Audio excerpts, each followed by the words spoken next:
ಬಾಬಾ ಸಾಹೇಬ್ ಅಂಬೇಡ್ಕರ್ ಅವರು ಕೈ ಮಾಡ್ತಾರೆ, ಹೀಗೆ ಸಂಸತ್ತಿನ ಮುಂದೆ ಕೈ ಮಾಡಿ ಹೇಳ್ತಾರೆ.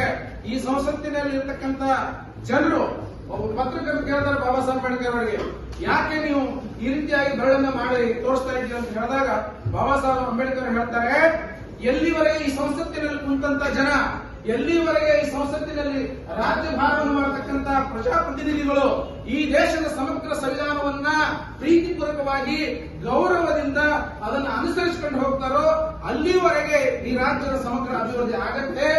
ಒನ್ಸ್ ಅಪಾನ್ ಟೈಮ್ಸ್ ಏನಾದ್ರೂ ಇಲ್ಲಿ ಕುಂತಂತ ಜನ ಏನಾದರೂ ಸಂವಿಧಾನವನ್ನು ಅವಹೇಳನ ಮಾಡಿದ್ರೆ, ಸಂವಿಧಾನವನ್ನು ಅಗೌರವದಿಂದ ನೋಡಿದ್ರೆ ಅವತ್ತು ಪ್ರಜಾಪ್ರಭುತ್ವದ ಕೊಲೆ ಕಗ್ಗೊಲೆ ಆಗುತ್ತೆ ಅಂತಕ್ಕಂಥ ಮಾತನ್ನು ಹೇಳ್ತಕ್ಕಂಥ ಮಾರ್ಮಿಕವಾದ ವಿಷಯವನ್ನ ಡಾಕ್ಟರ್ ಬಾಬಾ ಸಾಹೇಬ್ ಅಂಬೇಡ್ಕರ್ ಅವರು ಯಾವತ್ತು ಸಂಸತ್ತಿನ ಕೈ ಬರಲು ಮಾಡಿದ್ದಾರೆ.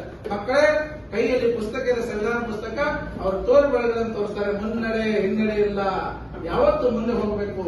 ಶಿಕ್ಷಣ, ಸಂಘಟನೆ, ಹೋರಾಟಗಳ ಮುಖೇನವಾಗಿ ಈ ಪ್ರಜಾಪ್ರಭುತ್ವದ ನೆಲೆಗಟ್ಟಿನ ಮೇಲೆ ದೇಶದ ಸಮಗ್ರ ಅಭಿವೃದ್ಧಿಯನ್ನು ಕಾಪಾಡಬೇಕು ಅಂತಕ್ಕಂಥದ್ದು ಬಾಬಾ ಸಾಹೇಬ್ ಅಂಬೇಡ್ಕರ್ ಹೇಳ್ತಾರೆ. ಅವರೆಂತ ಸೂಕ್ಷ್ಮವಾಗಿತ್ತು ಅಂತ ಅವರ ದೃಷ್ಟಿಕೋನ. ಅವರ ಕನ್ನಡಕವನ್ನು ನೋಡಿ ಎಷ್ಟು ದಪ್ಪಾಗಿದೆ. ಕನ್ನಡಕ ಸುಮ್ಮನೆ ಹಾಕೊಂಡಿಲ್ಲ ಅವರು, ಆ ಕನ್ನಡಕದಲ್ಲಿ ಕೂಡ ಅವರ ಸೂಕ್ಷ್ಮವಾದ ದೃಷ್ಟಿಕೋನವಿತ್ತು. ಎಂತ ದೃಷ್ಟಿಕೋನ ಅಂದ್ರೆ, ಮಹಿಳೆ ಆಗಲಿ, ಮಕ್ಕಳಾಗಿರಲಿ, ಮುದುಕರಾಗಿರಲಿ, ಅವರು ಬಡವರಾಗಲಿ, ದೀನರಾಗಲಿ, ದಲಿತರಾಗಲಿ, ಮೇಲ್ವರ್ಗದವರಾಗಲಿ, ಕೀಳು ವರ್ಗದವರಾಗಲಿ, ಯಾವುದೇ ವರ್ಗ ರೈತ ಸಮಾಜವನ್ನ ಕನಸನ್ನ ಕಂಡಂತ ಕನಸುಗಾರನ ಕನ್ನಡಕ ಅದು. ಆ ಕಣ್ಣಿನಲ್ಲಿ ಹಾಕಿರ್ತಕ್ಕಂಥ ಕನ್ನಡಕದಲ್ಲಿ ಯಾವತ್ತೂ ತಾರತಮ್ಯ ಇರಲಿಲ್ಲ, ಅವರಿಗೆ ಸಮಾನತೆ ಇತ್ತು. ಅದಕ್ಕೆ ಅಂತ ಕನ್ನಡಕವನ್ನು ಹಾಕಿದ್ದಾರೆ. ಮಕ್ಕಳೇ, ನೆನಪಿರಲಿ ನಿಮಗೆ. ಸೊ ಅಂತ ಬಾಬಾ ಸಾಹೇಬ್ ಅಂಬೇಡ್ಕರ್ ಅವರನ್ನ ಇವತ್ತು ನೀವೆಲ್ಲ ನೆನಪಿಸಬೇಕಾದಂತ ಅಗತ್ಯ ಇದೆ. ಒಂದು ಹೆಜ್ಜೆ ಮುಂದಿಟ್ಟಿದ್ದಾರೆ ಅವರು. ಯಾವತ್ತು ನೋಡ್ರಿ ಅವ್ರು ನಿಂತ್ಕೊಂಡಿರ್ತಕ್ಕಂಥ ಸ್ಟೈಲ್ ಹೇಗಿದೆ, ಹೀಗೆ ಇದೆ ಅಂದ್ರೆ ನೀನು ಮುನ್ನಡೆಯಬೇಕು, ಹೆಂಗ ನಡಿಬೇಕು ಅಂತ ಹೇಳಿದ್ರೆ ನಿನಗೆಲ್ಲವೂ ಕೊಟ್ಟಿದೆ ಸಂವಿಧಾನ, ಎಲ್ಲವೂ ಕೊಟ್ಟಿದೆ. ಶಿಕ್ಷಣ ಕೊಟ್ಟಿದೆ, ಧರ್ಮ ಕೊಟ್ಟಿದೆ, ವಾಕ್ ಸ್ವಾತಂತ್ರ್ಯ ಕೊಟ್ಟಿದೆ, ನಿನಗೆ ಬದುಕು ಹಕ್ಕಿದೆ, ಮಾತಾಡುವ ಹಕ್ಕಿದೆ, ಶಿಕ್ಷಣಕ್ಕೆ ಹಕ್ಕಿದೆ, ಎಲ್ಲ 6 ಹಕ್ಕುಗಳನ್ನು ಕೊಟ್ಟಿದ್ದೀನಿ. ಯಾವುದೋ ಹಕ್ಕುಗಳಿಗೆ ನಿನಗೆ ತುಚ್ಛ ಬರಲಾರದೆ ಹೇಗೆ ನಿನ್ನ ರೀತಿ ನೀತಿ ನಿಯಮಗಳ ಪರಿಪಾಲನೆ ಮಾಡಿಕೊಡು. ನಾವು ಫುಟ್ಪಾತ್ ಮೇಲೆ ಹೋಗ್ಬೇಕಾದ್ರೆ ಹೇಗೆ ಹೋಗ್ಬೇಕ್ರಿ?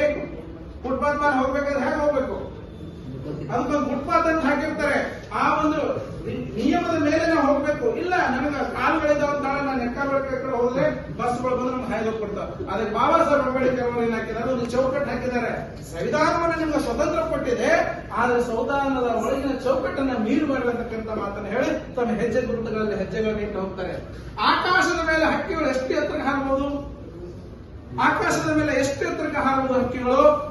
ತನ್ನ ಸಾಮರ್ಥ್ಯ ಎಷ್ಟಿರ್ತದೋ ಅಷ್ಟೆಲ್ಲ ಹಾರಬಹುದು. ಆದ್ರೆ ನಮ್ಮ ಸಂವಿಧಾನವೂ ಕೂಡ ಹೇಗೆ ಕೊಟ್ಟಿದೆ, ಪ್ರಜಾಪ್ರಭುತ್ವದಲ್ಲಿ ವ್ಯವಸ್ಥೆಗೆ ಪ್ರಜೆಗಳು ಬೇಕಾದಷ್ಟು ಸ್ವತಂತ್ರ ಕೊಟ್ಟಿದೆ. ಎಷ್ಟು ಮಟ್ಟದಲ್ಲಿ? ನಿನ್ನ ಮೌಲ್ಯ ಎಷ್ಟಿದೆಯೋ, ನಿನ್ನ ಕೆಪಾಸಿಟಿ ಎಷ್ಟಿದೆಯೋ, ನಿನ್ನ ಅವಕಾಶಗಳು ಎಷ್ಟಿದೆಯೋ ಅಷ್ಟು ಎತ್ತರಕ್ಕೆ ಹಾರು. ಆದ್ರೆ ಅದಕ್ಕಿಂತ ಮೇಲ್ಗಡೆ ಹೋದ್ರೆ ಅಲ್ಲಿ ದುರಂತಗಳು ಸಂಭವಿಸ್ತವೆ. ಅದಕ್ಕೆ ಸಂವಿಧಾನ ಕೂಡ ಹಾಗೆ ಇರ್ತದೆ. ಈ ದೇಶದ ನಾಗರಿಕರೇ, ಈ ಪ್ರಜೆಗಳೇ, ನಿಮ್ಗೆ ಸ್ವಾತಂತ್ರ್ಯ ಕೊಟ್ಟಿದ್ದೀನಿ, ಸ್ವತಂತ್ರ ಜೊತೆಗೆ ನಿಮಗೆ ಕರ್ತವ್ಯಗಳನ್ನು ಕೊಟ್ಟಿದ್ದೀವಿ. ಅದನ್ನ ಪರಿಪಾಲನೆ ಮಾಡಿ ನಿಮ್ಮ ವ್ಯಾಪ್ತಿ ಒಳಗೆ ನಡ್ಕೊಂಡು ಹೋಗ್ರಿ, ಕಾನೂನಿನ ಚೌಕಟ್ಟಿನಲ್ಲಿ ನಡ್ಕೊಂಡು ಹೋದ್ರೆ ನಿಮಗೆ ಯಾರಿಂದಲೂ ಕೂಡ ಸೋಲಿಲ್ಲ, ಯಾರಿಂದಲೂ ಕೂಡ ಭಯ ಪಡುವಂತದಿಲ್ಲ. ಅದಕ್ಕಾಗಿ ನಿಮಗೆ ಸಮಗ್ರವಾದಂತಹ ಸಂವಿಧಾನ ನಮ್ಮ ಹೃದಯ ಇದ್ದ ಹಾಗೆ. ಪ್ರಪಂಚದ ಒಳಗಡೆ ಭಾರತ ದೇಶದ ಒಂದು ದೇಹಕ್ಕೆ ನಮ್ಮ ಹೃದಯ ಇದ್ದಂಗೆ ಅಂತ ಮಾತನ್ನ ಹೇಳ್ತಾರೆ. ನೋಡಿ, 72,000 ನರನಾಡಿಗಳಿರ್ತಕ್ಕಂಥ ಮಾನವ ದೇಹದಲ್ಲಿ ಒಂದು ಹೃದಯ ಬಡಿತ ನಿಂತ್ರೆ ಇಡೀ ಆ ನರನಾಡಿಗಳು ಎಲ್ಲವೂ ಸ್ಥಗಿತಗೊಳ್ತವೆ. ಹಾಗೆ ಭಾರತ ದೇಶದ ಸಮಗ್ರ ಆಡಳಿತ ವ್ಯವಸ್ಥೆ ನಿರಂತರವಾಗಿ ನಡೀಬೇಕು ಅಂತ ಹೇಳಿದ್ರೆ ಅಲ್ಲಿ ಸಂವಿಧಾನ ಜೀವಂತವಾಗಿರಬೇಕು.